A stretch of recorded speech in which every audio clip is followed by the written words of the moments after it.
This three of us and one of Rick.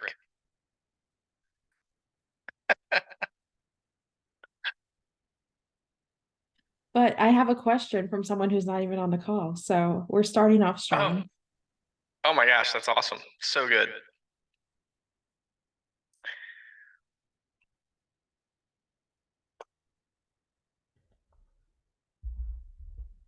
Hello there. Gina, Heather, Grant. What mic are you using, Blue? I don't know. What mic am I using? Does it sound bad? It sounds terrible. Shit, I don't know.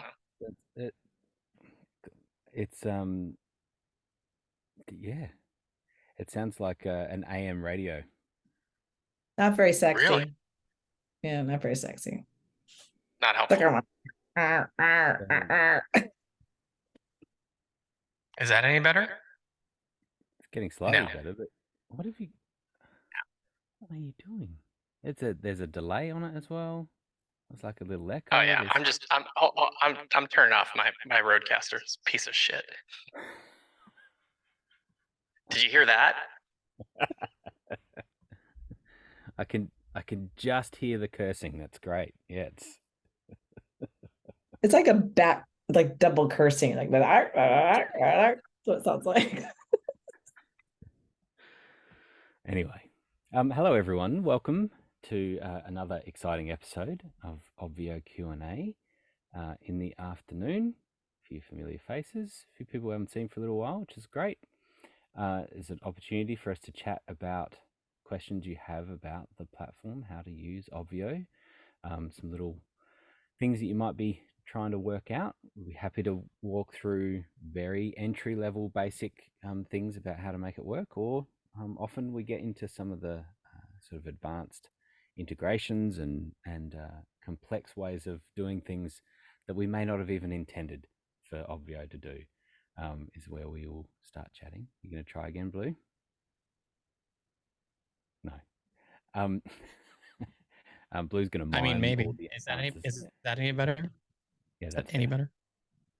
All right. Yep. Did you do anything? Or you just restarted it? Yeah. No, I unplugged it. I turned it off and turned it back on. You know, the universal fix for pretty much anything technology. For everything, yeah. Yeah, like 40 years, and that's still the best tech support we could possibly get. That's right. Except the thing that's changed now with computers is you don't really need to wait for when you turn the power off. You don't really have to wait a long time now. Or it used to be like, no, especially if you just unplug it. It's like let the hard drives like stop spinning and let everything just slow down. Give it 15 seconds before you start again. Whereas there's very few moving parts, if any, now. Anyway, this is not Q&A about the history of computers, although it could be by the end of the call. So there's an opportunity to put questions in on the dashboard. Ask a question. You can put that in the form there, and that comes into our system, and we make sure it doesn't get lost. You can make comments and things in the chat as well. But we would generally try to look at Obvio-based questions specifically first, and then if we have time, then we can get into events, talking about digital events and online event questions in general, and then often production questions come in too. So that's the general way this runs. So Heather, what have we got? Have we got any questions there? Yeah, so Melanie had a question. She said on day 3 of her most recent event, which was October 22nd, she didn't receive a download for the gallery view of her Zoom and Obvio. She had gallery views for all the other days, so she's just wondering if she missed something with the settings that day. This is for the organization Experience Nutrition Group and the event Farm to Table Food Art Experience. Okay, so a couple of questions just to clarify. Firstly, obviously you had multiple people in the meeting, right? There wasn't just one person in the meeting, is that right? Yep. And then was there a gallery view listing to download, but then there was nothing there? Like, was there a listing? Yeah, there was not a gallery view listing to download. There were only 3 downloads. So an active speaker, a screen share, And a text, maybe, a chat, the copy. I think those were the three. a transcript, maybe something like that. Transcript, yeah.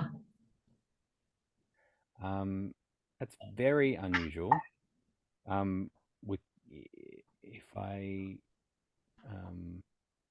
yeah, if you can give me the date, the exact date and time, and the event, then I'll have a look. I'll have a look in the back end of Zoom and see if there's anything else listed there. It is a little unusual. Okay, I can do that. Yeah. Thank you. It's impressive how well the Zoom recording works, and so I guess it's not unlike Blue's microphone issue this morning. Is that occasionally there could be a little glitch that doesn't work, but it's been very consistent for us. So we'll have a look and see if it's just something about the way it's pulling through or something like that. Yeah, Grant, I'm just getting started, so if I don't have it, it's not that big a deal, but I just was wondering if there was something that we did wrong. No, certainly didn't. No, didn't do anything wrong. Because there's really just the only thing that changes is when you spotlight someone, and spotlighting will make changes to the active speaker recording. But it won't change anything. It won't change anything about the gallery view. So Yeah, we did a lot of spotlighting, mm-hmm. but Yeah. I'll give you the time and everything later. Great. Thanks. All right. Another question? Yes. So Georgiana said, is there a way to copy a dashboard from one organization to another? Yes, there is. Yeah, I can even show. Let me think about that. I can show you, but I'll need to be logged in as another person. Let me just pull one up here. So it's it's in the organization view. When you're seeing the list of events, you will see the three dots there as options.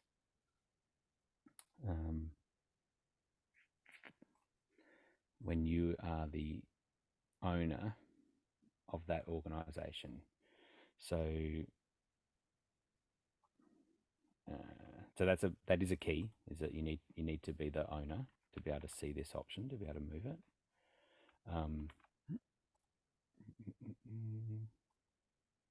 Put one up. And then you'd be able to move events between organizations that you are an owner of.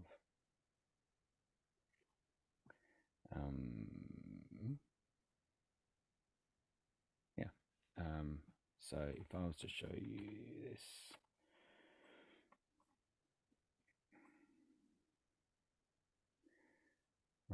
I'm missing my big 32-inch screen. Now I'm on this 24-inch screen. It's like, what year is You this? sound like a peasant, Grant.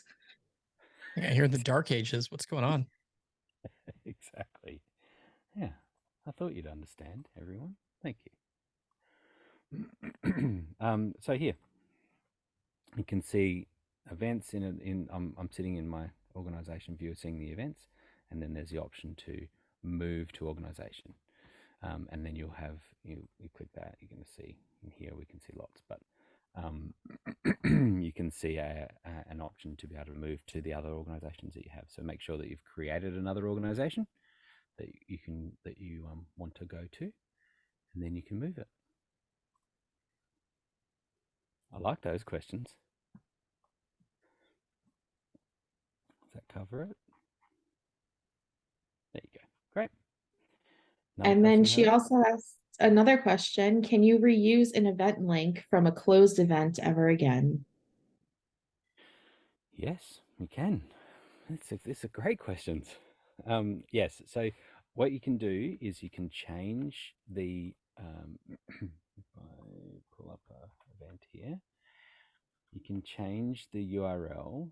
Let's have a look. So there is a unique URL. If we come to that on the settings page, So you go to your event of the old event in the settings, and then unique URL.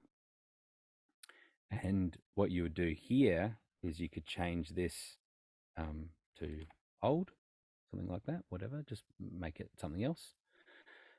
Save that. And then if you're creating a new event or you're duplicating this event or however it is, you can then, once you've freed up that address, then you can now use that old address.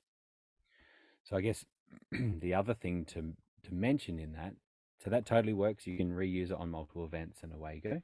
The other thing to mention is, of course, that you can reuse an event, as in you can, if you had a whole different set of attendees, then you could remove all the attendees. You can change the date. You can change the date of the event, and then you can have basically reuse that whole thing again. So there's sometimes there's advantages to, you may want to sort of capture that old event and just leave it set with all the attendees and leaderboard or things like that you just want to keep intact, and all the dashboard settings. And then you might want to duplicate that and create a new one and create a new instance, but you still want to use the same address. And you can totally do that. Change that old address and then reuse that address on the new one. Is that all making sense? Yep. Beautiful. All right. So this is from Jeff. He said, do I need to ask first name, last name, and email from a form on the dashboard, or do the forms automatically record the response under the checked-in attendee's name? You do not need to ask for first name, last name, and email address on forms. When you download form submissions, it includes their first name, their last name, and their email address, because it knows who they are. These questions are great today. It's always awesome when we actually have an easy answer for them, right? Rather than, yeah, that's a great idea. Yeah, that's something we should do. No. All right. The next one, also from Jeff. I'd like to get consent to unmute attendees when attendees join the call. Is this set up by the default in Obvio, or is this something I need to enable? It's already set up. Another easy one. This softball's left, right, and center. That's right. It is the default, and so people will be asked to give consent. So the trick is that if they don't, then you won't have it. And there's always a few that won't, but generally people do, and that makes it quite helpful when we're running our shows and wanting to unmute people. But sometimes then you get into a unmute war with people, right? When they're like, I'll just unmute you. Oh, I just muted you. Oh, you just unmuted me and now I've muted again. Like, that's not ideal. But you can sort of set up you can explain that really well. I'll unmute you when we're ready, that type of thing. And so they don't have to touch anything. So, and you'll see when you're hovering over the person, it'll either say unmute or it'll say request unmute when you're looking at their name. And so you'll know whether you have consent or not. Okay, smashing them. Okay, Jenny has a question. This was previously asked, but I'm lazy and do not want to have to go back through all the videos. I'll be doing weekly calls. How do I not have to reissue a link every week? Asking so Larry can set it up for me. I love, at the very least, the admittance of, I know the answer to this, but I refuse to look in my notes. I will not do it. Do not like green eggs and ham. Anyway, yeah.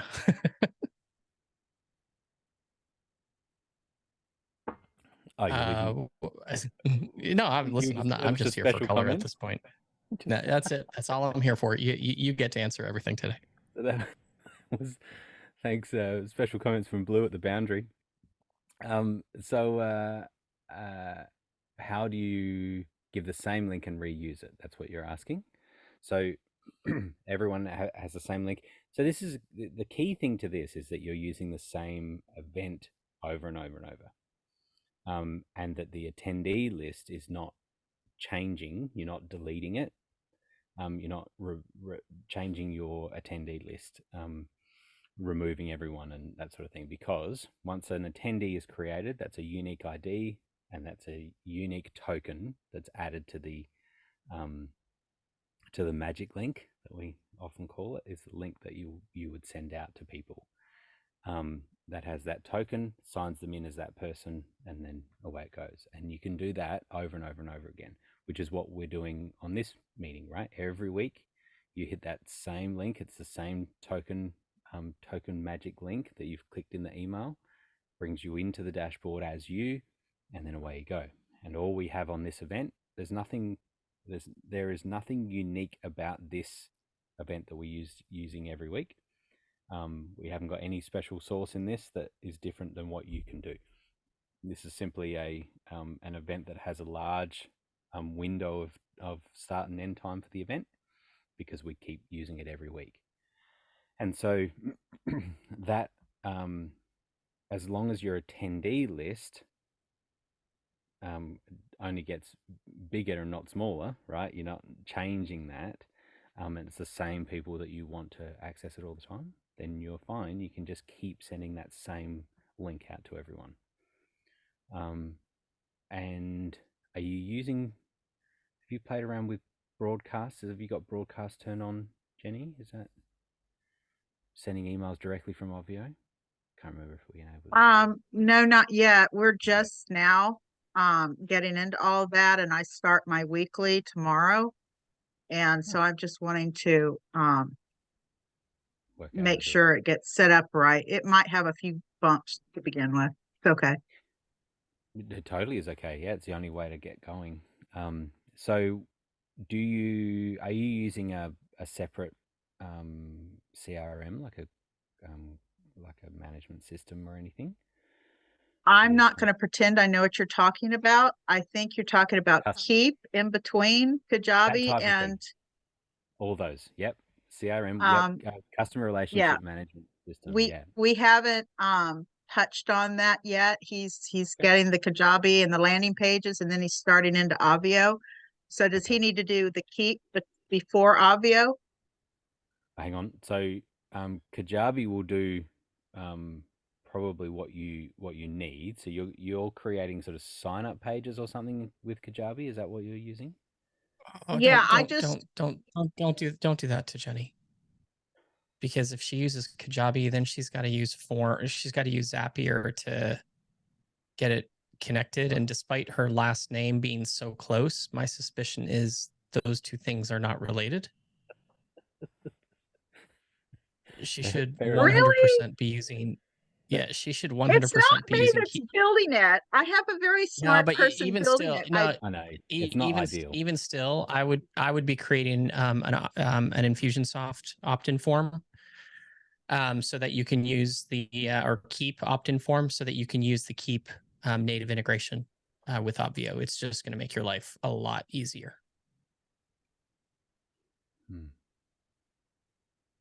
Okay, well, whatever you guys, I'm cool with it. Oh, look, you're making some notes that you can ignore. or come back and ask in a week and a half. I'm muting you now. Muting me. That's awesome. Yeah, it is worth thinking about this, as in planning. If it works big, it works small, and planning with the end in mind and where you want to go. Because particularly with these sorts of things, sometimes we're like, well, Keep will be that would be the best way to do it, but I don't kind of want to jump into that yet, and I want to do something else. You just like get the right product right from the start, and then it'll grow with you, and you'll be able to do all the stuff that you want to do, all the tricks and signups and upgrades and all of those things you'll be able to do with Keep, and you'll be very happy with that. Okay, because in my notes that I did go back and review, it had Kajabi, Keep, Obvio. So that's what we need to be looking at, right? Blue, is there anything that Kajabi's doing way better than Keep can? Or what do I do to connect Kajabi to Obvio? Don't use it. Yeah. What are you using Kajabi for, Jenny? Seriously. To hold all of my videos. It's a holding bank for all my videos. Yeah, so you're using Kajabi for course management, right? Like Yes, exactly. Yeah, okay. So what you really you shouldn't need to connect Kajabi to Obvio. You should be wanting to connect Kajabi actually to Keep, right? Because what'll wind up happening is inside of Keep, you're going to apply tags that indicate what courses your attendees or your contacts have access to.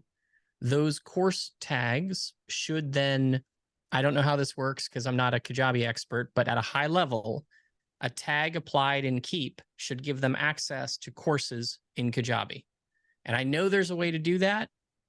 And I'm sure the folks at Kajabi and Keep can help you make that happen. But in terms of Obvio, in all likelihood, you're going to go from Keep to Obvio, not from Kajabi to Obvio. Okay. Does that make sense? Yes, exactly. Thank you. No worries. Yeah, it is good to get that workflow right and not overcomplicate it, because even though it is possible to connect Kajabi with Obvio and through Zapier, yeah, you don't need to, because you think about that flow and you're using Keep to do all of that, which is what it's ultimately designed for. You find people would talk on these calls often about different integrations, because we knew right from the start that a closed platform is really a dead platform online these days, because people are using different systems and want to be able to automate processes. And so Keep was our first one that we had going. It was called Infusionsoft, and it opened up a whole world of opportunity for us. Now, what's happening is there's a few things that we're now starting to include in Obvio, so there's some feature overlap. Things like broadcasts and SMSs and things like that, being able to send emails directly to your attendees from Obvio for more straightforward events. But as soon as you get to wanting to do some more complex management of your network, your community, and ongoing multiple events and sending out newsletters and all of that sort of stuff, then that's not what Obvio does. Obvio is all about the event. It's all about a little bit before, during, a little bit after the event. That's where we specialize in that space. And so then when you take a step back and think about, okay, what are the tools that I need in the kit that sit around Obvio? There's a few different ones that you can use, but we have found that Keep is very powerful. And it's a little bit clunky here and there to make things work, but it is very powerful. So, but congratulations, Jenny, honestly, for just locking in a date and going for it. That's really cool. We'll be very interested next week to see how you got on. Okay. Another question, Heather? Yes. So Muddy said, at a recent event by Melanie Stover, it seems some SMS messages went out to everyone with a phone number, while other SMS messages only went out to one person. Any tips for helping to ensure SMS messages get sent to everyone with a phone number? So there's a couple things here. Yeah. Right. So first thing, Muddy, is I, without actually digging into it, I don't remember the details around why this happened in your case, but I feel like there was something going on AWS's and Obvio's part that has since been resolved. So that thing shouldn't happen again, with a few exceptions. Okay. Exception number one is, well, actually, really the primary exception is there is a limit. And I think I told you otherwise by text. There is a limit, yeah, to how many SMS messages you can send. It's now 5. It previously was 2. And previously, I think we changed it last week sometime. So when Melanie had her event, I believe it was still 2. The thing that's a little confusing about how we track both SMS and email broadcasts, incidentally, is that it's not the number of broadcasts that you send, but it's the number of SMS and emails that are received by individual attendees. Okay. So if you have 10 attendees and you send, and half of them, let's say half of them are checked in, and you send out, then you send out 3 text messages or 5 text messages to everybody who's not checked in. And then the system will still allow you to send out a 6th text message. But if you happen to send that to all attendees, it will actually not go to the people who already received 5 text messages. It will only go to the people who have not yet received 5 text messages. We're working on a couple of things right now that will make this a little bit more transparent to the end user. The first thing that we're working on is some statistics. This is both for email and for SMS broadcasts, which will show you, in the case of emails, we're tracking as best we can anyway, because email is a bit of a broken system these days. But we're tracking emails sent, we're tracking emails opened, and we're also tracking emails clicked. And emails bounced. So you're going to start within the next couple of weeks, you're going to start to see visibility into those stats. The other thing that you're going to start to see is on the SMS front, how many SMS messages were sent versus how many SMS messages failed. We're also, I believe, trying to put into that into those same statistics how many international versus how many North America-based phone numbers were sent. The main reason for right now, anyway, what we're finding is the primary reason that SMS messages are not going through is malformed phone numbers.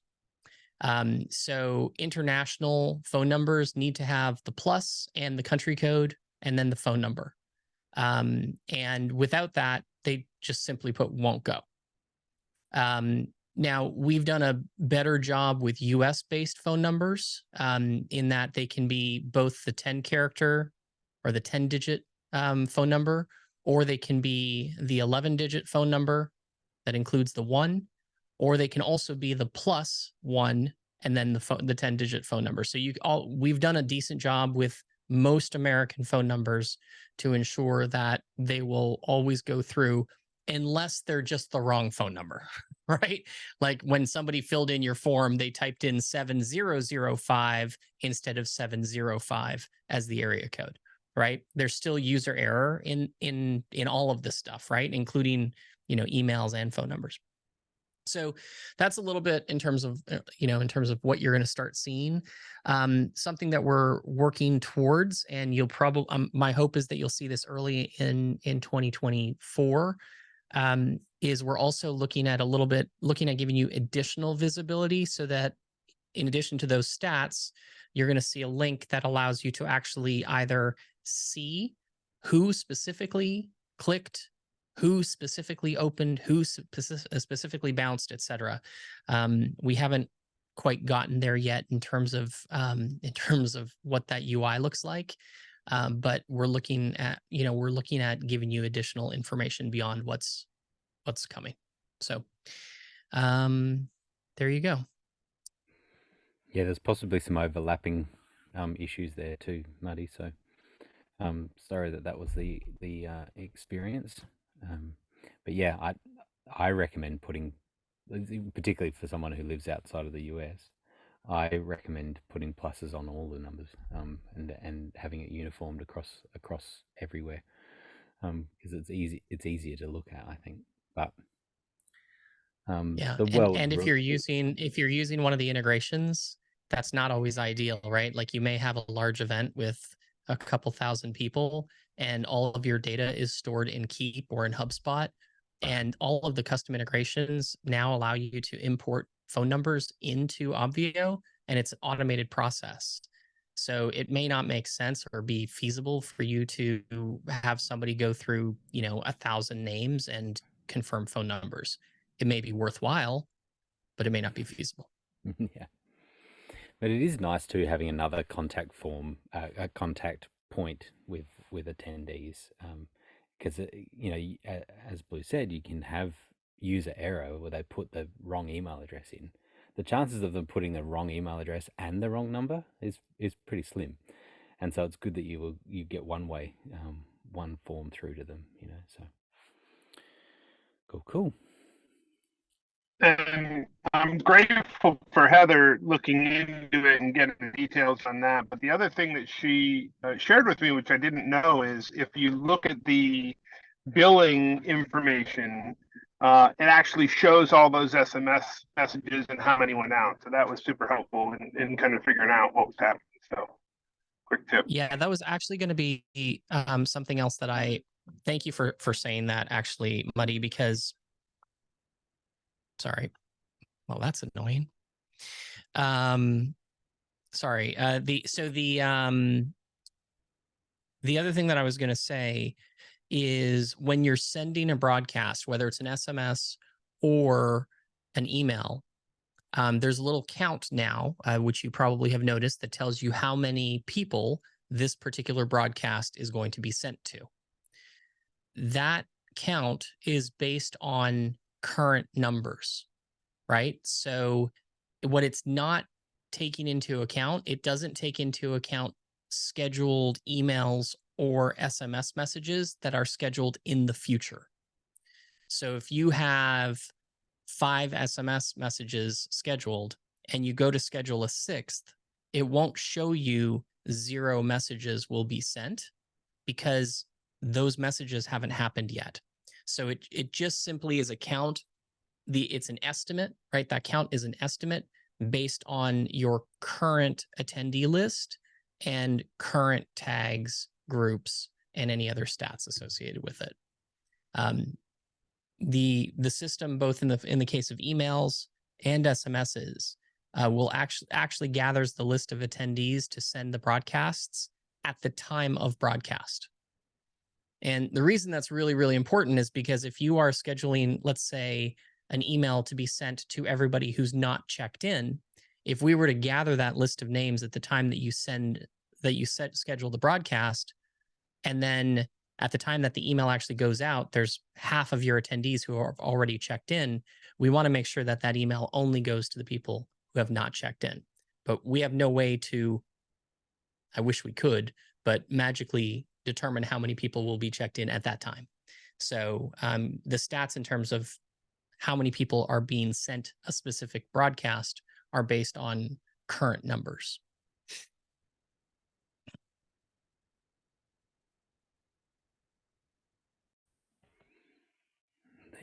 There you go.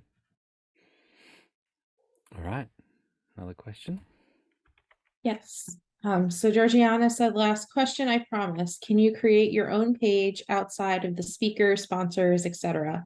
For example, to host a blog or a resource style page? First of all, you have unlimited questions. There's been a cheat code applied to this call, and everyone gets unlimited questions. So you can ask as many as you like. So you're in God mode is basically what it is. But you did have to go one more question where we can't say yes. They're currently, as it stands, not a way to add new pages or to create sort of a custom page. There is flexibility on the speaker and sponsors pages to sort of change what they are, because you can change their name, and you sort of can change the function of them a little bit. So you might be able to work that in. The FAQ page, for example, you can, might be able to use it not necessarily for FAQ, but for other things. And so you can sort of manipulate it a little bit. But the idea of just creating a totally separate page is currently not there. It is something sort of on the wish list of where we're building out, but it was always something that, you know, way back in the day, we came from WordPress, or sort of running these events on WordPress, and of course ran into lots of problems, right? Scalability problems. It's not built for having 30,000 people hit the page at once. And so one of those things was, as we went and we scaled back, it was almost like, how can we be anti WordPress? Because we didn't want to, you know, we want to make sure that we can actually pull it back and make sure that all the basic functionality just works.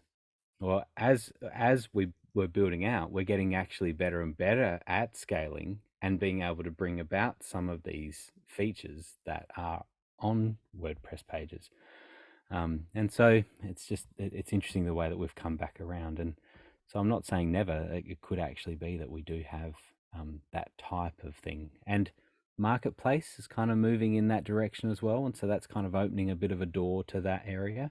But in the meantime, there's quite a lot that you can do with the blog sections on the main page.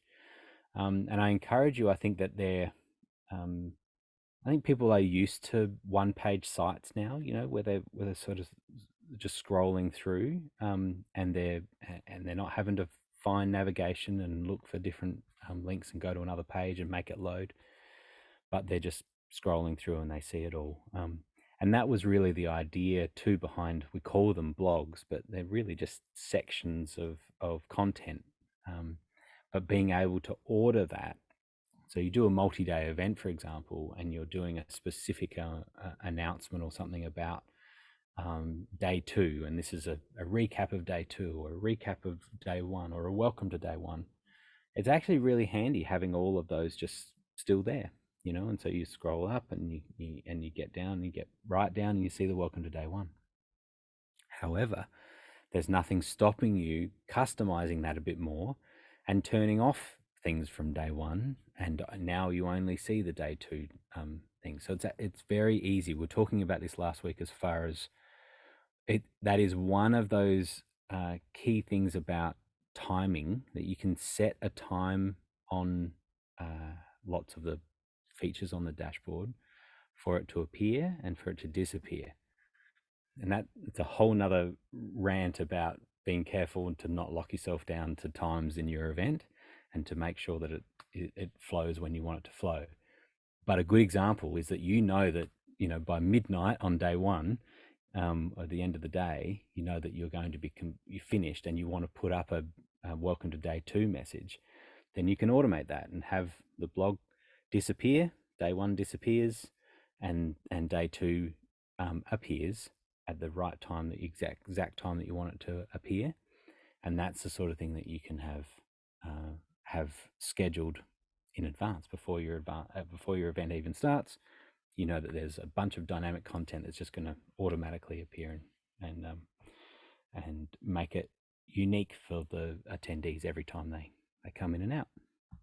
Anyway, that wasn't quite your question, but it is just thinking about the dashboard and where you put content and how you run it. I will just say too, because when you're talking about the content ongoing and how it lives on, just to confirm again for people that your dashboards, as soon as you send a link to someone, they are available before your event, during your event, and post-event. And as long as you have an active subscription with Obvio, that dashboard continues. And so if you wanted to have something where people came back to your event, say you were doing a monthly event, and people come, but you want to have, you know, a couple of days a week, you've got new content, you can totally have people keep coming back to your dashboard and seeing that content. There's nothing stopping you doing that. So there you go. Cool. Next question. Yep. So this is from Michael. He said, how does your attendee list populate outside of entering them manually?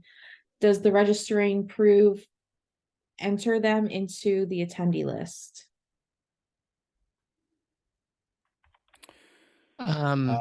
So Michael, that is a solidly open-ended question. So I think what I'll say is there are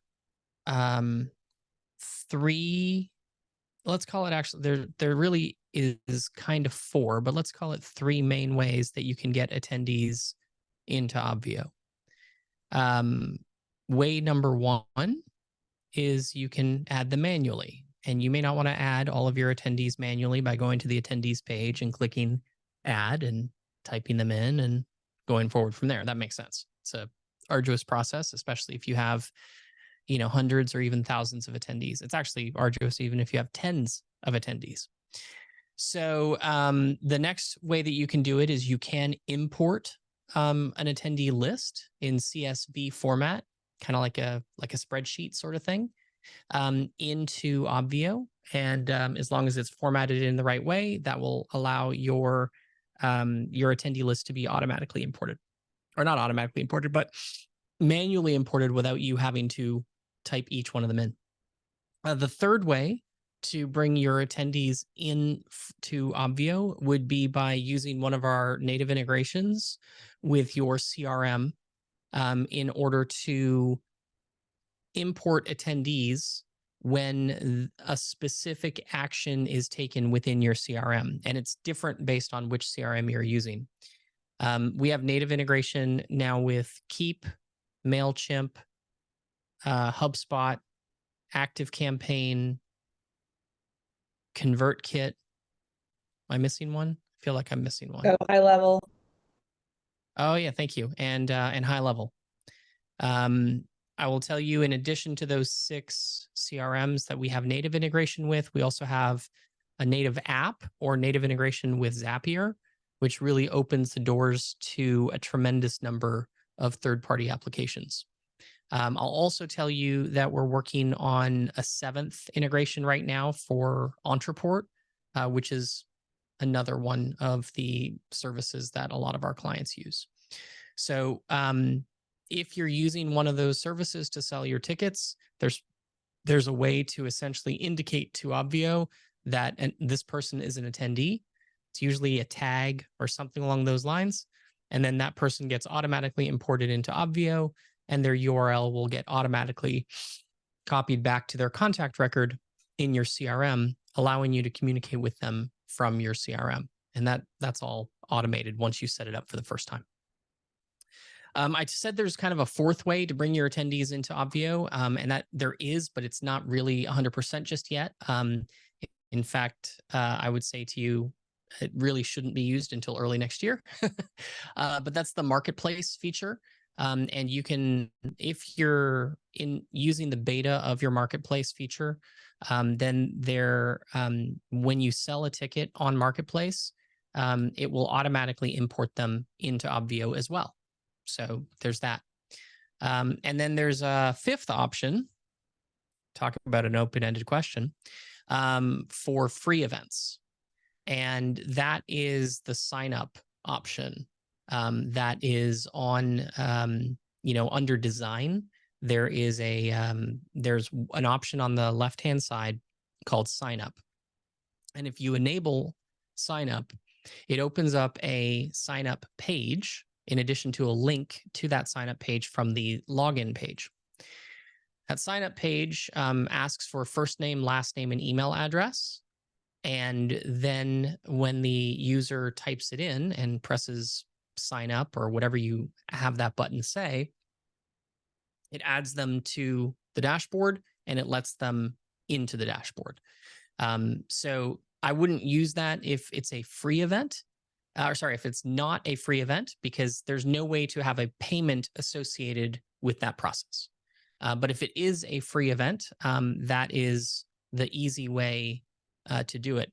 And I'll tell you, we've had a couple of clients recently who have been using the sign up page really effectively for their free events.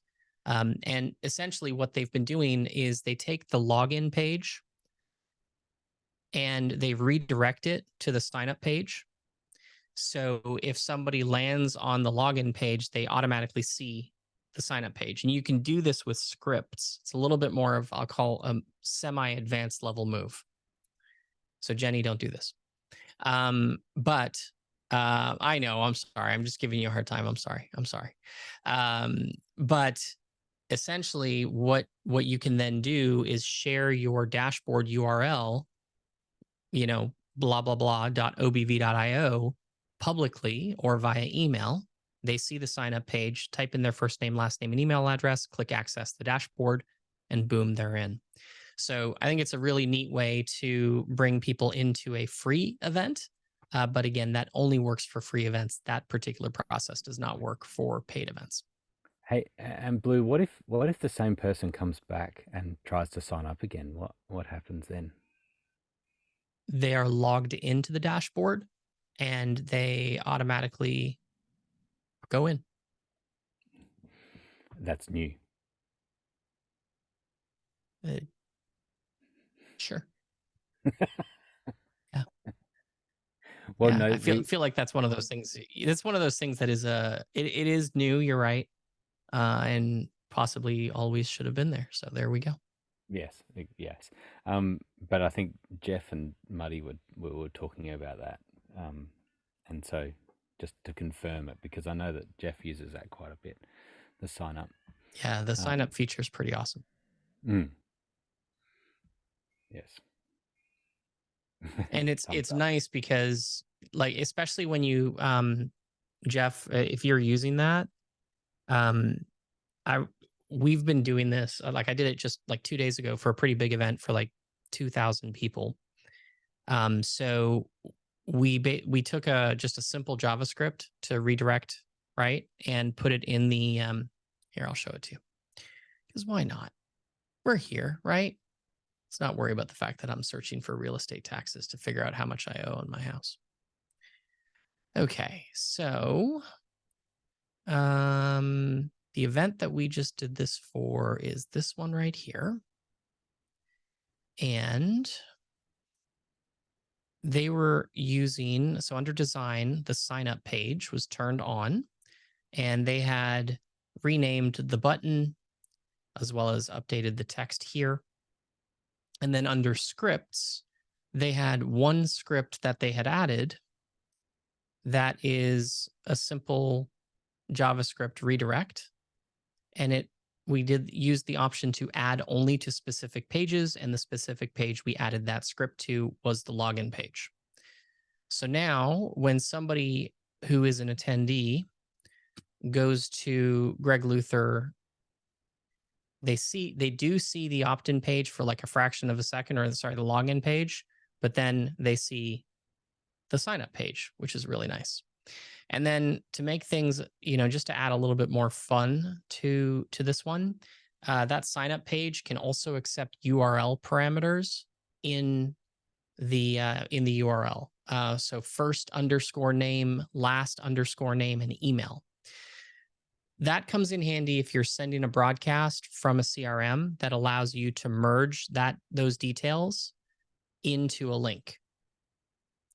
Because if you're, Jeff, if you had an event for like 300 people and you were using the sign up page and you were sending an email from a CRM that allowed you to merge first name, last name, or email address, you would be able to essentially pre-fill the first name, last name, and email address so that when they click on the link from your email, they get to that same sign up page, but their first name, their last name, and their email address, if you have it, are all pre-filled, which is super awesome. So cool.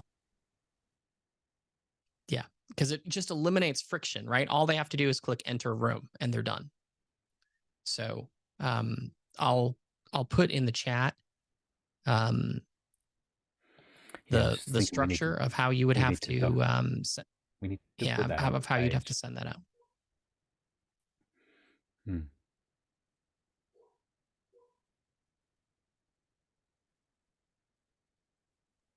Heather wants to know what it's called. I'll call it Magic. I think he said JavaScript. Yep. No, Magic works. Yeah. All right. So there's the essentially the structure of the sign up link that you'd have to send in, and where it says what's all caps, you have to replace with your merge codes for first name, for last name, or for email address. And then the slug you obviously have to replace with your own, what you're using for your event. Sorry to jump in, but how is this different than the Obvio Magic Link? The Magic Link is better because the Magic Link just automatically lands them on the dashboard. This is for people who aren't using the Magic Link, and it just opens up a slightly easier way to get attendees who are not yet registered for the event into the event. Okay. All right. Thanks. Yeah. No worries.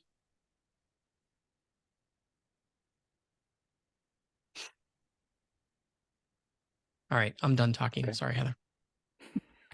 Okay. All right.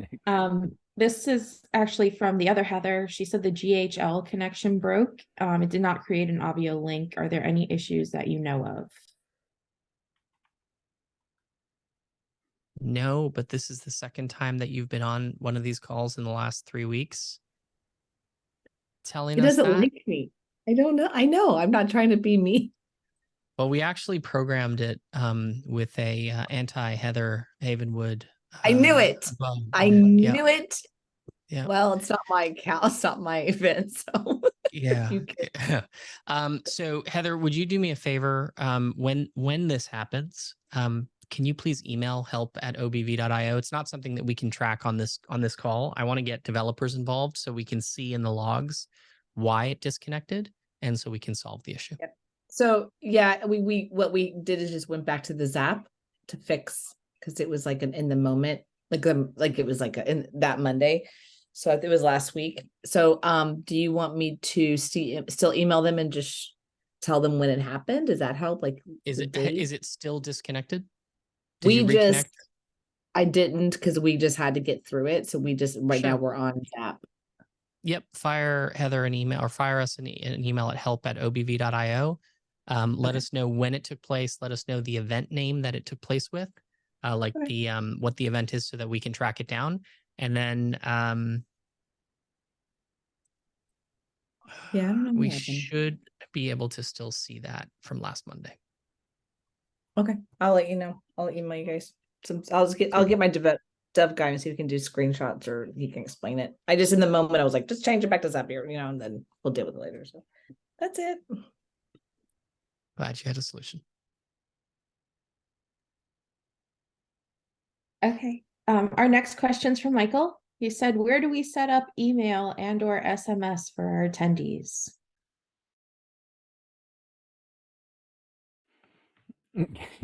Letting me do this.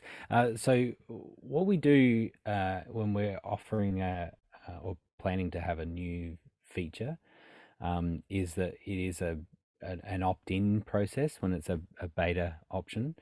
And so it's just you needing to just send an email to help@obv.io and request that you would like broadcast. And really what that is you're opting in and understanding that it is a beta program, a beta function, that we're not, it's almost ready. I mean, we particularly email is working particularly well. And then there's SMS in the broadcast section, but we're very close to just making the broadcast, the communication module out of beta and just made available for everyone. But in the meantime, you can request that. So that's how we test out little, we do it on our internal events and our events that we're running.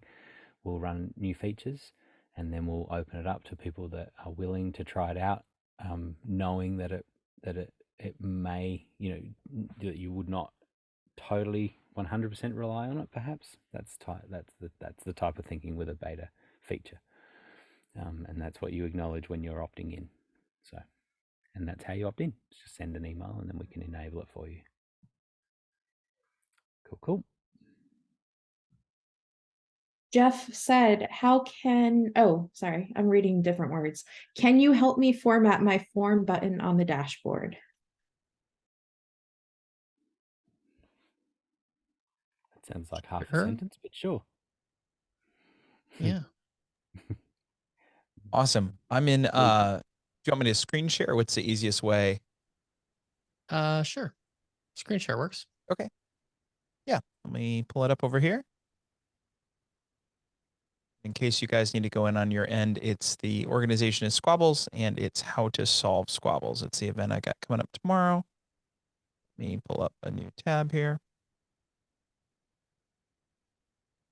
I'm editing a pre-show montage, adding up a couple new clips. So that's what was going on while we're talking. I'm just getting into the event now. Okay. Jeff, I just want to throw this out Oh, here. Every time I hear the word squabbles, it makes me really happy. I don't know what it means, but I just really appreciate that word. Good. Good. Yeah. It's a petty conflict, which is what we do, conflict resolution. So teaching kids how to solve it. Looks like screen sharing is off, not enabled. In other words.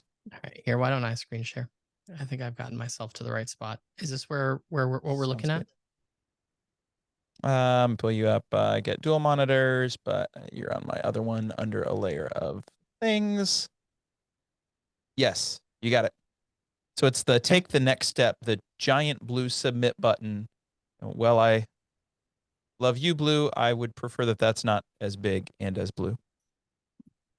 Really? What was that?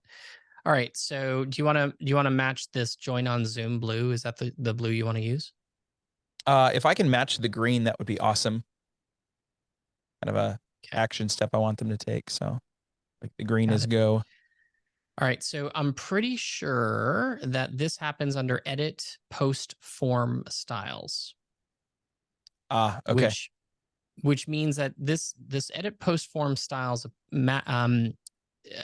really applies to all forms in the system, and we probably need to give this a little bit of attention because we haven't looked at it in quite some time as I see this. So, but here's what you're probably going to start with. We're going to start by adding the green that you're looking for. You also have to assign a hover color. So usually what I do is I just go in and then I, pick a shade slightly darker for hover. You can do what you want there.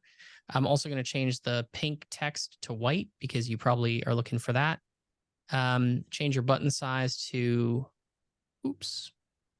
Let's go back in, edit. So we're getting there.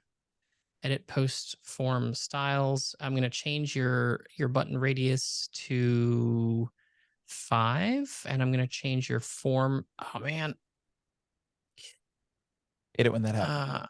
Yeah, I know. Fortunately, that thing is there now. Anyway, 50%, and click save. And now you're starting to much better. Look a little bit better. Yeah. You may also, while you're doing this, change your text color. Maybe have it be the default, I think, is a little light. So you may want to just kind of darken it up a little bit, including your input backgrounds, especially if you're doing checkboxes like it looked like you are. So I'm going to go ahead and click save. And I feel like that's pretty close. Yeah, that looks great. Is that good? I think you can change a couple of other things. You can change the font size, like bring it down to 20, which will actually also adjust the height automatically. And again, the styling for the form buttons is not as robust as the styling for individual buttons. Again, because we could stand to give this a little bit of attention. Then the last thing that you may want to decide is left, center, or right for the submit button position or orientation. So to my eyes, that probably works better as a left justified than center, but you can make your changes based on it if you want. Cool. Thank you. All right. Yep. Solves Easy it. enough. One thing to keep in mind when you're doing that sort of stuff is it applies to all buttons. So if you do any other buttons or any other forms, the post form styles applies to all forms in blogs. So it's not a big deal. Just know that you can't make like one submit button green and one submit button yellow. They're all going to be the same color. Got it. All right. Thank you. Yep, no problem. Blue, while you're talking about colors and with Jeff, there's the the step with the check-in process, step 1, 2, and 3, where it reads step 1, step 2, that color, where is that coming from on the panels template? It seems like it's not able to be yeah, that one.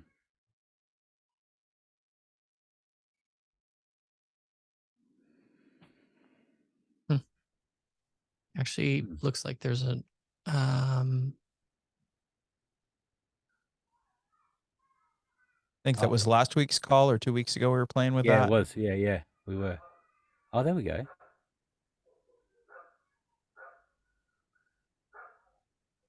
Is that? yeah, so that happened when I hovered over the clipboard right here. There we go.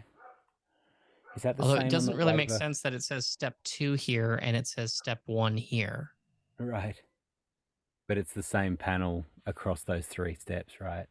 Yeah. This makes me think that there is a bug. Because if I change this to 1, it changes all of them. It changes 2 to 1.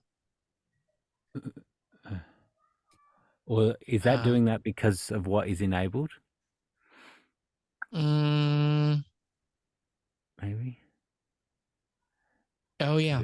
Yeah. There we go. That's still weird, though. Yeah.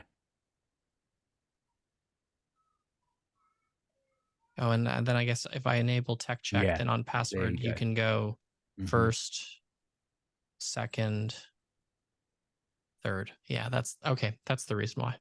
It's still weird. It's a little bit of a weird UI. So less of a bug and more of a horrible feature. Well, yeah, and people must be thinking, how do you guys not know the own system? But each template is actually quite different in the way that it lays out, and then of course how you change it. And so we're always sort of managing the multiple templates, but also thinking about how we fine tune them to make them more intuitive when it comes to editing them. So. But I guess that's the good news, Jeff, is that it is the thing. The thing that had me stumped was it was like it kind of is a. It's not like it's just black, you know what I mean? It was like it's a color that was already set. It's just like it doesn't make sense to me. So anyway, looks like you can change it there. Yeah, under problem solved. Once you hover over the clipboard, you go to styling, and then you can change the step label color, the step icon color, and then the step inactive color. The step inactive color, Jeff, for you won't apply because you're really only doing one step. But rather than say check in step 2, you may want to rename that to be, you know, I don't know, survey or something like that.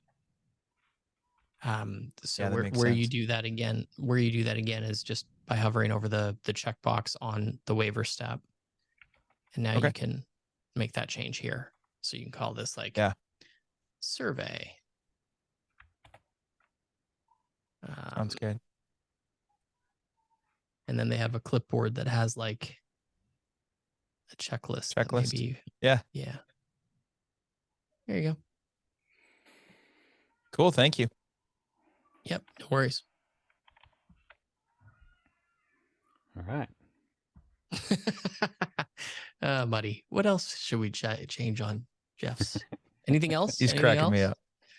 Let's try something new that we've never done before right now in this moment. Yeah. Sounds like a terrible idea. Yeah, you're definitely not wrong on that. We're going to use Teams instead of Zoom on this event. No, come on. That's not even funny. Heather, can you disconnect me from the call, please? The button isn't readily available. You're stuck here forever. If you could also revoke their admin permissions. I know they're founders of this thing, but if you have the power, that'd be great. Thanks. Yeah. See y'all next week. Can you just mute Blue and Grant, please? All right. What else we got, Heather? I was looking out for you, Jeff. I've seen it happen way too many times on these Obvio calls, right? That's right. Although it's mostly with the Obvio dashboard. That's when it used to all happen, all the experimentation. All these random things that pop up, random images. Okay. Heather, any other questions there? We don't have any more questions that have come through on Obvio. Mm-hmm. Mm-hmm. But I have a question for you guys. So, if someone has a white labeled Go High Level that they're trying to integrate, that won't work, will it? Yes, it will. Okay, what if it doesn't work? How do we get it to work? Try harder. Okay. So it does try work. harder. So here, I was on a support call with somebody, I don't know, a couple of weeks ago, and essentially when you click,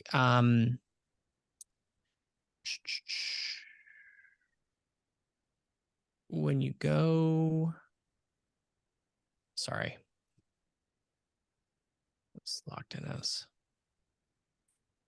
Oh man, come on, there we go. All right, so where's Obvio? It's like right in front of me. Yeah, it is right there. Okay.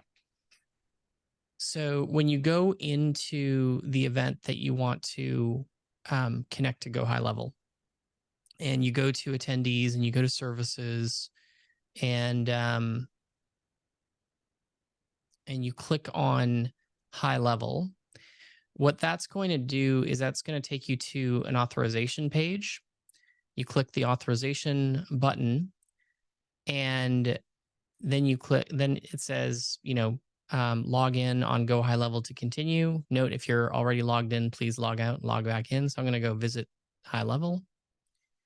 But essentially now you log into your High Level account, or your, it doesn't have to be, at this point, it's actually not your High Level account that you're logging into. It's your branded sold, however that's managed account. And when you log into that, and then you have to go back to Obvio, refresh the services page, and click authorize again, it will then allow you to authorize the sub account. Agency account. Yeah, the agency account. Yeah, which is a sub account, because basically the agency is the master account, and then as a reseller, all of their sub accounts are the attendees, and that works. I can't remember the reseller that we tested this with, but it was a specific question that I was helping somebody with, and it worked fine. It was a little clunky because of the fact that you had to log into your reseller account, and then you had to go back and you had to refresh and do it again, but it worked.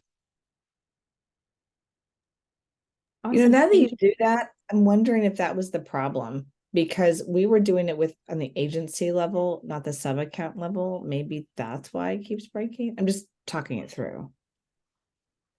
I mean, you have to do it with the account that you're using. Like, and if you're using an agency account and you're using a sub account, then technically, I actually don't think it matters. I think for in your case, there might be something else going on, Heather. Because my recollection is when you sign up with an agency, when you use an agency account or a master account, it will ask you which account you want to connect Obvio to. And it then gives you a list of all your sub accounts, and you select the sub account you want to give it access to. The way High Level is working with its agency resellers is you are essentially you're not actually getting an account that is for the reseller. You're actually getting a Go High Level account, but it's a High Level account that's branded. So you are, in fact, even when you are a agency reseller client, you do have a High Level account that you're logging in with. You just think it's your Funnel Perfect account or whatever. Yeah. Okay. Because I'm an agency, and this account is a sub account. So I'll look at it again, but I'm just thinking that through. Maybe that was the problem, because we're not logging in as a sub account. We're logging in. I think in your case, like I would It's just special. I would like to suggest that you don't try and figure it out. Let us help you. Okay. Okay. I'm just and not because I don't think that you can figure it out, but because I want to make sure that there isn't actually a problem on our end. Yeah. Yeah. Okay.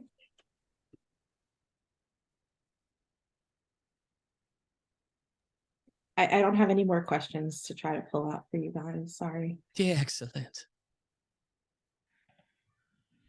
Okay then. It's getting to that moment of the call where we're deciding whether it continues or not, based on if people have questions. Everyone hangs around just in case there's some nugget that's going to change their next event. I have a weird tech question. Okay. Yeah. I'll Okay. mute myself. I know, right? I bought this thinking to put a camera on, and all of the cameras, this is too big. It's like, is there an adapter that I need? Yep. Yes, okay. There is. All right. How do I search that on Amazon? Adapter for phone. It's like, yeah. B&H, but I would get like I'd get a little kit, because I'm not certain of what size it is. So that looks like the larger tripod thread, doesn't it? Yeah, yeah. It's larger. I'm like, I don't know. No. Sorry, with tripods, there's two thread. I can't remember what the larger thread is called. Do you? Yeah. It's called 3/8. You need a 3/8 to 1/4-inch adapter. Yeah. No, it's the other way. Is it that way? Yeah. Okay. Yeah. 3/8 to. No. It's the other way. She needs a 1/4-inch to 3/8. 3/8. Yeah. Okay. Because she has there we go. So that's 1/4 what that inch looks like anyway. Yep. That's what it looks like. Yeah. Okay, cool. Thanks, guys. I knew y'all would know. Yeah. Okay. Good.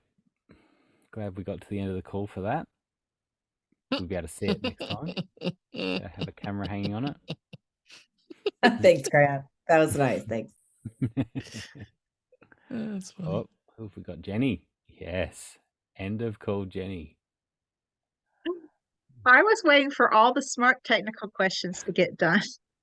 I'm still having trouble with my camera. I put in a dummy battery for AC power, but I'm still having trouble with my camera. After 2 hours, it shuts down. Because it overheats? It feels warm, but it doesn't feel like it's overheating. It's not saying that it's overheated. No, it's not. And it's just turning off.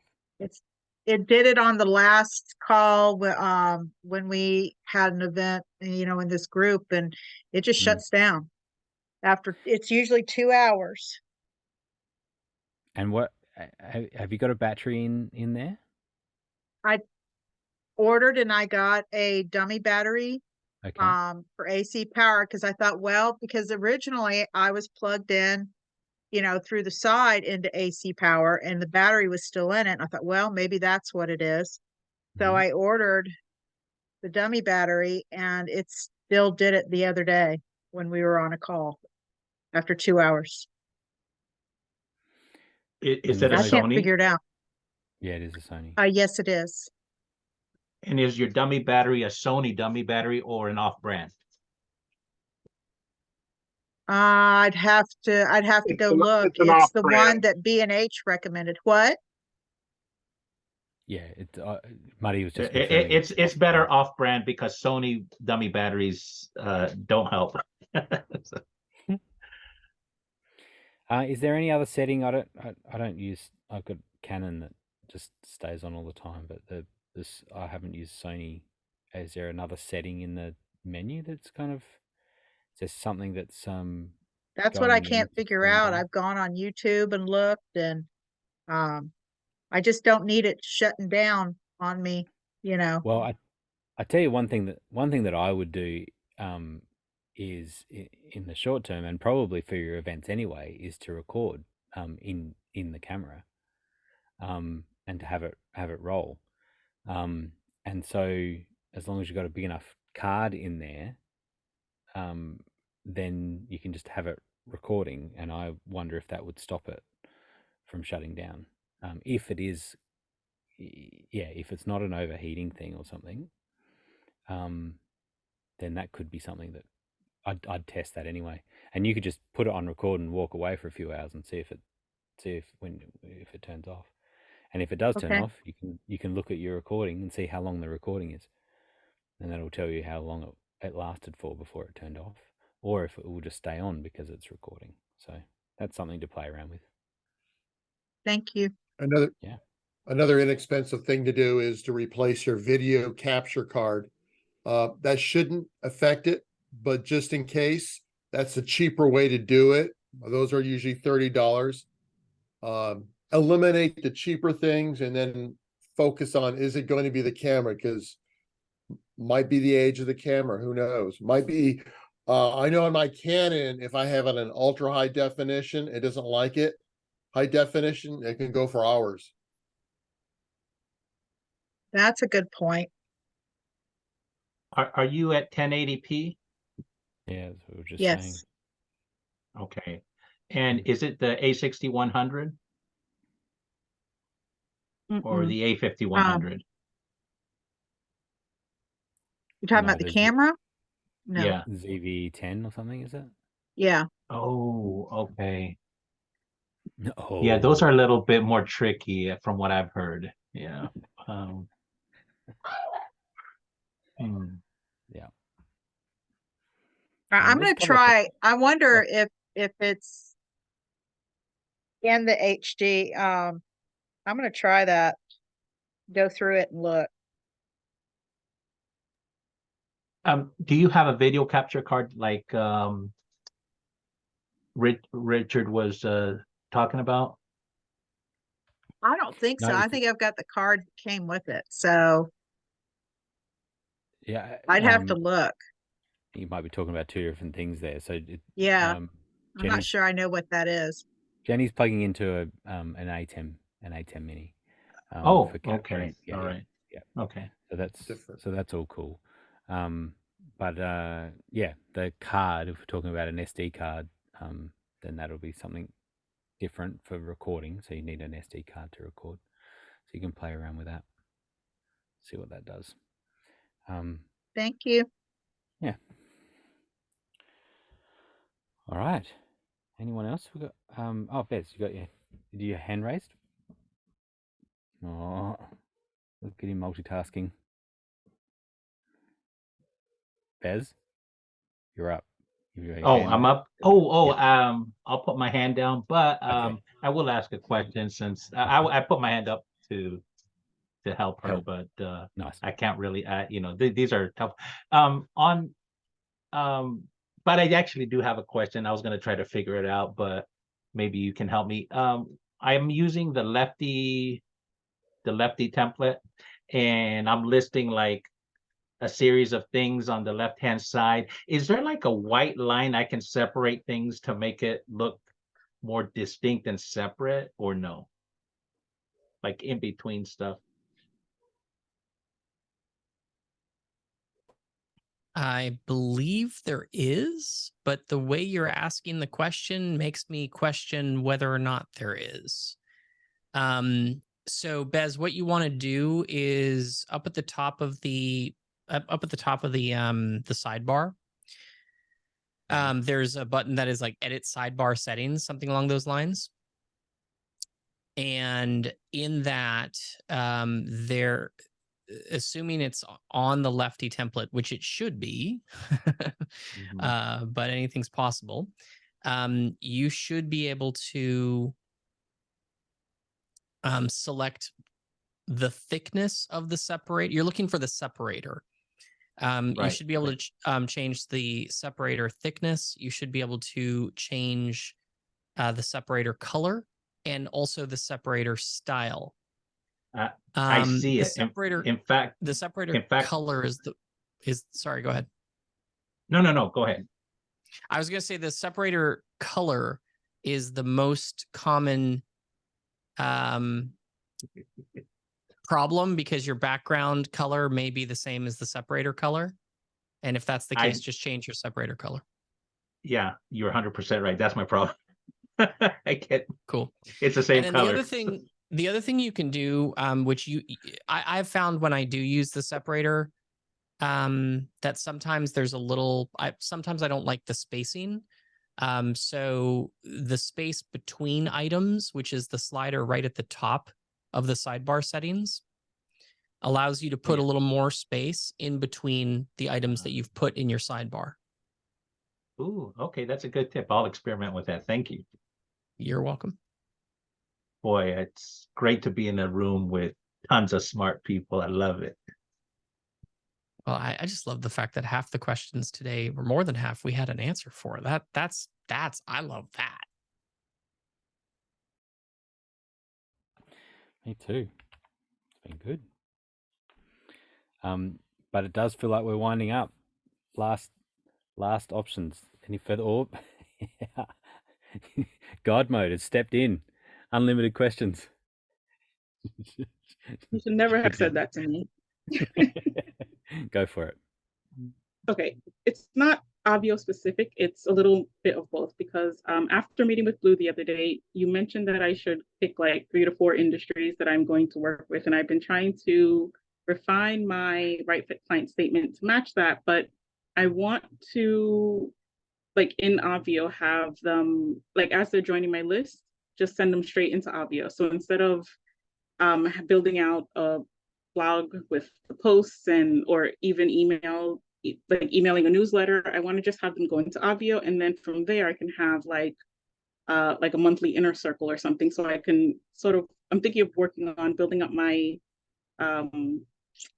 my list that way, and sort of having it become interactive and engaging so that I'm hoping that they will invite other people to join this community that meets once a month or twice a month.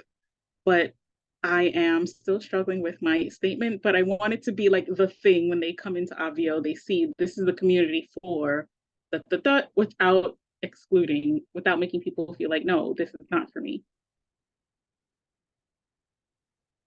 You're on mute. Man, it's too bad. What I said right before I unmuted was gold. I'm not sure I'll be able to remember what that was. I can't remember. Yeah.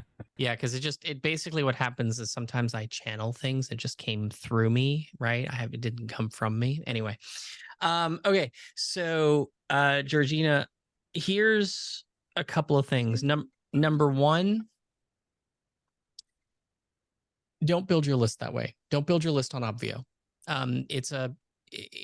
It is a short-term decent solution and a long-term headache, because at some point in the future, that list is going to get big enough that you're going to want to be able to do regular communication with that list, and then segment your communication styles and just have it be better than Obvio gives you the capability of being.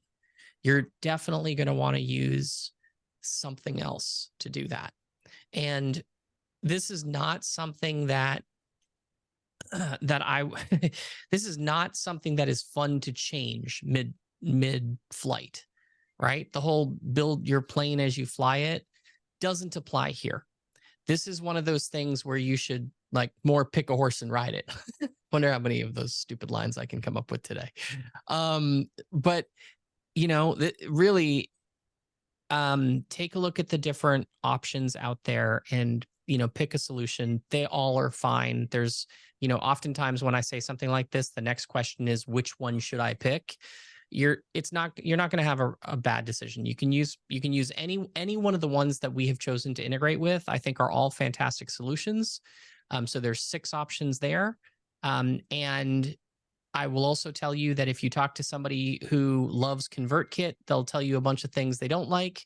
And if you talk to somebody that loves Keep, they'll tell you a bunch of things they don't like. And if you talk to somebody who loves ActiveCampaign, they'll tell you a bunch of things they don't like, right? No system is perfect, but they are all better than Obvio. as your list management tool. Okay.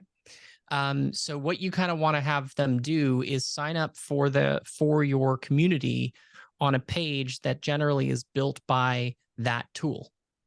And so that way they come into and live inside of your CRM, inside of your list management tool. And then you use Obvio's automatic integration to bring them into the dashboard. Okay. And basically what that looks like is here's an opt-in page. They type in their first name, last name, email address, or first name and email address, or whatever you're choosing to do. I'll use ActiveCampaign as an example. Okay. They then get tagged. They get added as a contact in your ActiveCampaign account. Then on top of that, they get tagged as, some sort of identifier to let you know where they came from. And then they get tagged as an attendee for your Inner Circle monthly calls. That tagging as an attendee will then indicate to Obvio, hey, this person is an attendee. Let's bring them into Obvio. So they import them into Obvio, or the system will import them into Obvio, and then it'll write your login URL or your magic link back to ActiveCampaign, allowing you to take that custom field, which is where it stores it in ActiveCampaign, and email it out to your attendees or to your list. And while all of that sounds a lot more complicated than just having them sign up on the free sign up page for Obvio and going straight into the dashboard, and that's true, it is more complicated, it's a much better long-term solution for you than trying to build your list in Obvio. Because at some point you're going to want to change it. You're going to have a bunch of people that are used to getting their emails from Obvio, because you have to email your attendees somehow. You're then going to send them from Obvio. All emails that come from Obvio come from the actual from email address is no reply at obv.io. And all of the other CRMs that really allow you to make that a lot more custom. So that's one problem with it. But the biggest problem with that is when you finally do decide, oh man, I've got 1,000 people on my list now. I better get them over to what's it called, right? Get them over to ActiveCampaign or MailChimp or whatever. Now I got to use a CRM. You now need to import that entire list. And now those 1,000 people are going to have a change in how you communicate with them. And when you make that change, you're going to get a bunch of drops because they're looking for no reply at obv.io. And now all of a sudden you send an email from ConvertKit from Georgina at georginasawesome.com. And now they're like, who's that? I have no idea who that is. They've never received an email from you before. So it's short-term cool, long-term not cool. If we're using the cool, not cool method of rating things in this particular case. So those are just a couple things. Another thing, you and I talked about possibly having different opt-in pages for the different segments, right? And the cool thing about Obvio is if you do that, when they sign up for your thing, whatever your free thing is, the Inner Circle, whatever, from one of those opt-in pages, let's say one is designed for architects, you can tag them in ActiveCampaign or whatever as an architect. And then when you bring that same person into Obvio, that tag will come across. So what that translates to is you can have a welcome video that is focused on architects, right? You can have something that says, hey, it's Georgina here and welcome to the Inner Circle. This is a community that I built for architects and other professionals in the STEM industries, and we are so excited to have you be a part of this amazing group. You'll find a ton of other architects in the group. We meet once a week, or once a month, we answer questions, blah, blah, blah, blah, blah, blah. Okay. Pretty script that is generic, but also says architect in it a few times. Then you can create another video that is like, hey, welcome engineer, right? You've landed on this amazing, you're part of our Inner Circle now. And, this program was designed specifically for engineers and other professionals in the STEM industries, and basically have the exact same script, but two different videos and have one video only shown to architects and one video only shown to engineers. And you wind up being able to customize their experience. And that way you don't have to worry so much about making sure that your statement applies to all of them. You can make it appear in Obvio as though the inner circle is for them, because it says, welcome to Inner Circle, the community for architects and other STEM industry professionals. Welcome to Inner Circle, the community for engineers and other STEM professionals, right? Like, you know what I'm saying? Like, you can make it for them without having to make it for everybody. Welcome to to Inner Circle, the community for architects, engineers, scientists, and doctors. Like, nobody wants that. You like to see the difference? I know that I'm like butchering a bunch of that, but that's the basics. As a continuation from our conversation. That's what my statement started to look like. And I, put it out to a couple of people and they were like, isn't this the same as this? It sounds like that. And I was just like, this is not going the right way. But yeah, that does make a lot more sense. And then my statement. And the cool thing about hosting that on Obvio is you can customize some of that content so that it is specific to those industries. And they're all on the same dashboard, but because of the different welcome post for them, that welcome blog post as an example, it appears completely different, even though it's the same page. Thank you. I like that. Yeah, it could be pretty cool. I was just going to add that as I was saying earlier in the call about the tools, like we all use multiple tools to make all the events work, and picking the right ones, getting the right tool for the job, is really key. And then that's the right tool for the job is one saying, and then the other saying is, if all you have is a hammer, everything looks like a nail.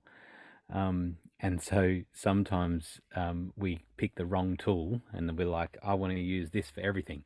And it's not the right tool for it. And so picking the right one and getting it that it will grow with you. I often think my dad's a builder and an electrician and a builder, and I always think about having the right tool, and the quality tool for the job makes so much difference whenever you go to do it.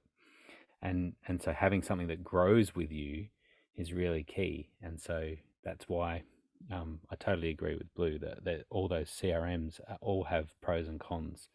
And so, and pricing's all different as well, different pricing structures and things like that. But thinking about the end in mind, thinking about when you have thousands of people on your lists, how do you manage that best? That's a really key thing to look at.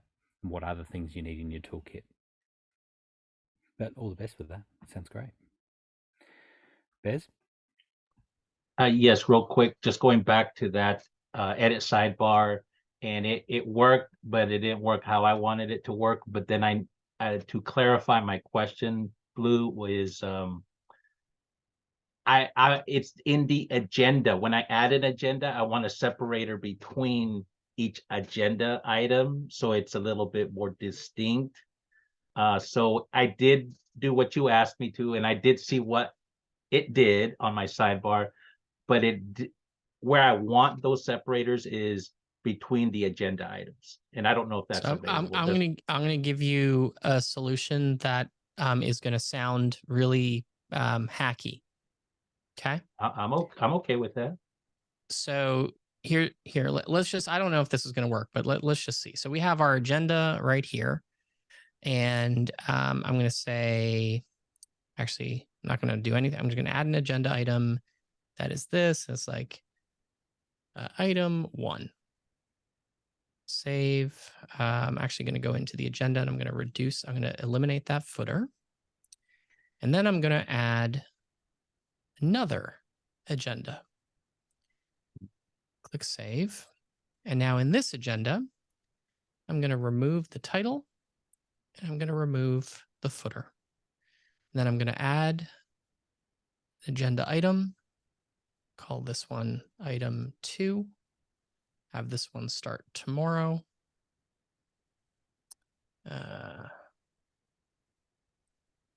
save, and so on and so on and so on. And then when I click preview, now you've got distinction between the two. Oh, okay.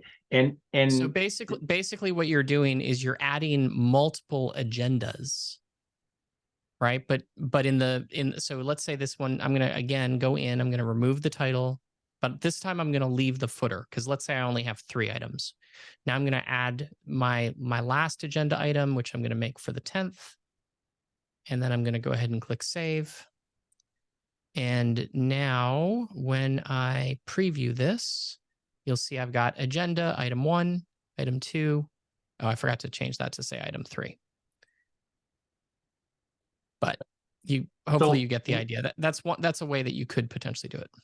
Okay, so so that I understand, you remove the header and footer on the second one, right? Mm-hmm. But not on the first one. No, I left it on. So here I left it on the first one. Okay. But on the second one, I removed it. It does, the spacing isn't perfect, because when you remove the title agenda, it's still, there's still space for it, because it's not meant to do what we're doing here, right? Right, like right. that's not what it's supposed to do. But it will allow you to kind of achieve what you're hoping for, right? Like if I were to increase my separator thickness here, let's say I made that, I don't know, bright green, just so that you can see it, even though that's a horrible color. Right. You can also you can also tweak your, so once you get there and you click preview, I now have, I'm close, but the spacing is still a little off. Like you may be able to adjust the spacing here by playing with the individual agenda bottom spacing. Oh, okay, right? gotcha. So if we were to add if we were to add 20 points here, and we were go into this one here and go at the bottom, we're going to add 20 here. And now if we were to preview this, it looks a little bit better.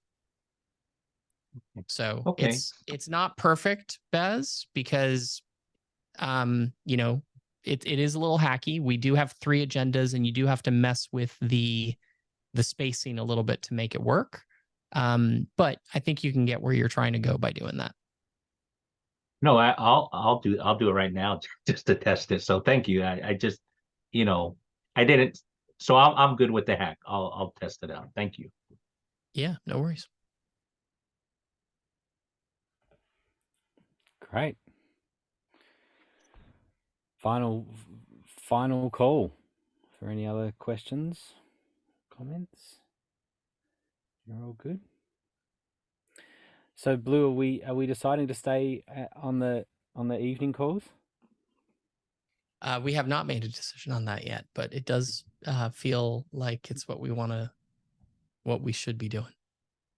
It feels like this is similar people, but I don't think there's anyone here who's like, please do an 8 a.m. call next week. But we'll see. It might be one of those things that we have to just do it and then see if anyone complains. So, since daylight saving has happened, since daylight saving's happened, it's actually later for me, so it doesn't upset me. Those 8 a.m. calls. So, we are not announcing what's happening next week. That's what I was getting at, Blue? No, we're not. No, because okay, I need to double check to make sure that I need to double check a couple things. We need to but I do like that idea. I think it's probably where we should be headed. Well, watch this space. You will get an email about when we. Yeah, keep your inbox. Keep an eye on your inbox. Keep an eye on the Facebook group. We'll announce it in all the places if we is the moment we change it. There you go. Thank you, everyone. You can email us help@obv.io, and there's live chat during Eastern business hours as well in the system there. So reach out to us. We'll see you next week. at an announced time. All right. Bye. Bye.